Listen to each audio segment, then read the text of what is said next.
سمندر کے وسیع خطوں کو پار کرتے ہوئے شپس کو نہ صرف سمندر کے خطرناک طوفانوں کا سامنا کرنا پڑتا ہے بلکہ ان ایکسپیکٹڈ پریشانی یعنی پائرٹس اٹیک کا بھی سامنا کرنا پڑتا ہے۔ پائرٹس کا خطرہ صرف اس دور میں نہیں، یہ کئی دہائیوں سے چلتا آ رہا ہے، خاص طور پر گلف آف ایڈن اور بدنام زمانہ صومالی کوسٹ لائن میں بڑھ رہا ہے۔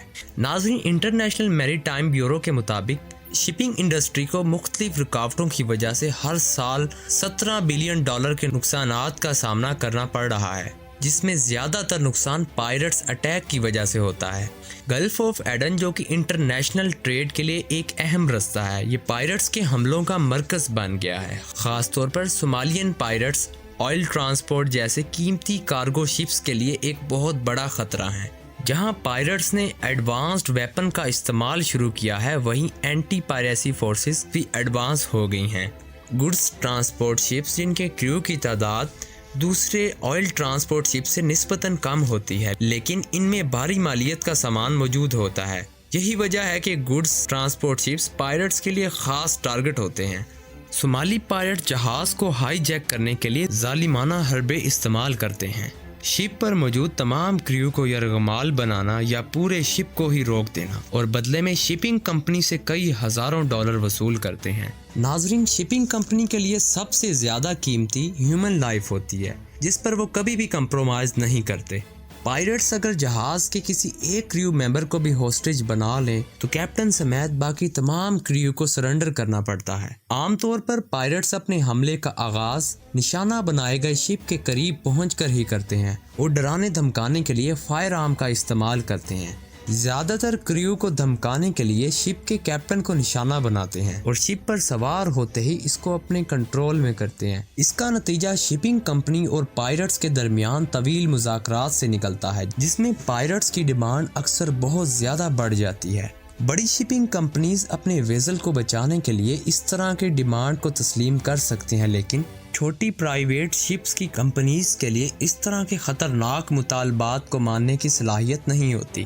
پائرٹس کا پتہ لگنے پر شپ کا کیپٹن قریبی کوسٹل گارڈ کو الرٹ کرتا ہے۔ اس کے بعد پائرٹس کو ویزل سے دور رکھنے کے لیے شپ کی رفتار کو بڑھا کر زگ زیگ موو کروایا جاتا ہے، جس سے ویزل کے قریب پانی میں بڑی بڑی لہریں بنتی ہیں اور پائرٹس کے لیے ویزل تک پہنچنے میں رکاوٹ ڈالتی ہیں۔ فورسز کے پہنچنے تک پائرٹس کو روکنے کے لیے واٹر گنز کا استعمال کیا جاتا ہے، جو کہ ویزل کے چاروں طرف ایک اسٹریٹجی سے لگائی جاتی ہیں۔ بڑی تعداد میں سمندر کے پانی کو ہائی پریشر سے پھینکتی ہیں۔ میرین گریڈ سٹین لیس اسٹیل سے تیار کی گئی واٹر گنز فی منٹ 1350 گیلن واٹر تھرسٹ کرتی ہیں۔ یہ اتنی پاورفل ہیں کہ پائرٹس کو شپ سے ہٹانے اور چھوٹی بوٹس کو الٹنے کی بھی صلاحیت رکھتی ہیں، جس سے پائرٹس کے خلاف ریزسٹنس دکھائی جا سکتی ہے۔ ویزل کے کنٹرول روم سے چلائی جانے والی یہ واٹر گنز جوائے اسٹک کے ذریعے کنٹرول ہوتی ہیں۔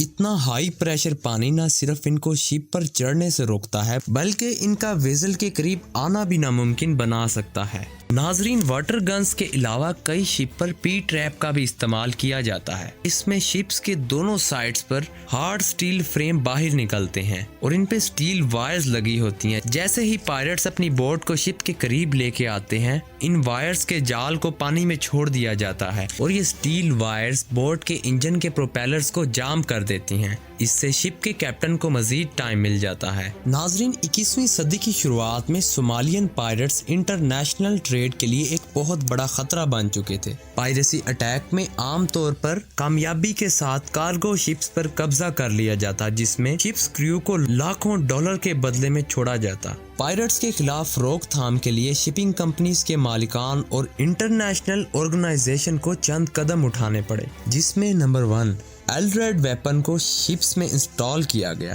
ایل-ریڈ یعنی لانگ رینج ایکوسٹک ڈیوائس۔ اس ویپن سے ہائی انٹینسٹی ساؤنڈ جنریٹ ہوتا ہے، جس سے سنتے ہی انسان دور بھاگنے کی کوشش کرتا ہے۔ اس کی رینج 3 سے 4 کلومیٹر تک ہوتی ہے۔ اس کی انٹینسٹی اتنی زیادہ ہوتی ہے کہ انسان کے لیے برداشت کرنا تقریباً ناممکن ہو جاتا ہے اور نکلنے والی دردناک آواز کے دھماکوں سے پائرٹس کو دور بھگایا جاتا ہے۔ ناظرین، ایل-ریڈ ویپن کو صرف شپس میں ہی استعمال نہیں کیا جاتا بلکہ کئی ممالک میں اسے پروٹیسٹ کو روکنے کے لیے بھی استعمال کیا جاتا رہا ہے۔ نمبر 2 پر کارگو شپس میں سیف روم بنائے گئے۔